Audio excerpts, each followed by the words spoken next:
अस्सलाम वालेकुम नाज़रीन, न्यूज़ बॉक्स के बुलेटिन में खुश आमदीद। मैं हूं मोहम्मद उमैर और मैं हूं रिमशा आशिक। नजर डालते हैं अब तक की खबरों पर।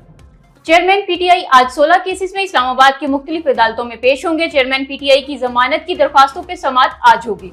इस्लामाबाद गोल्डन मोड़ के करीब दीवार गिर गई, 12 अफराद जान बहक हो गए। तफसीलात के मुताबिक इस्लामाबाद और रावलपिंडी में मूसलाधार बारिश के दौरान पेशावर रोड पर गोल्डन मोड़ के करीब एक निहायत अफसोसनाक वाकया पेश आया। ज़ेर तामीर अंडरपास की दीवार गिरने के बायस पेश आया।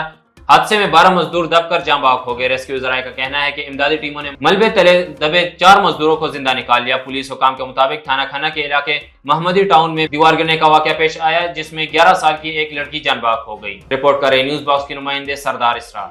इस्लामाबाद और रावलपिंडी में मूसलाधार बारिश, नाला लेक की सतह बढ़ने पर खतरे के सायरन बजा दिए गए। जुड़वा शहरों में रात से मूसलाधार बारिश जारी है। बारिश के बायस नाला लेक भर गया और इंतजामिया ने खतरे के सायरन बजा दिए। तफसीलात के मुताबिक इस्लामाबाद और रावलपिंडी में रात से मूसलाधार बारिश जारी है। अब तक 200 मिलीमीटर बारिश रिकॉर्ड की गई है। नाला लेक में पानी की सतह खतरे के निशान तक पहुंच गई और खतरे के सायरन बजा दिए गए।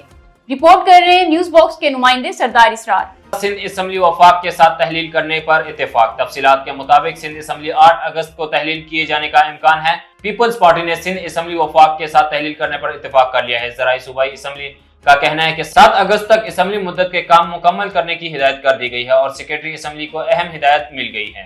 पाकिस्तान में मुहर्रमुल हराम का चांद नजर नहीं आया। यकम मुहर्रमुल हराम 20 जुलाई बरोज जुमेरात को होगी। यौम आशूर 10 मुहर्रमुल हराम 29 जुलाई बरोज हफ्ते को होगा। न्यूज़ बॉक्स से अब तक के लिए इतना। मजीद खबरों से बाखबर रहने के लिए देखते रहिए न्यूज़ बॉक्स।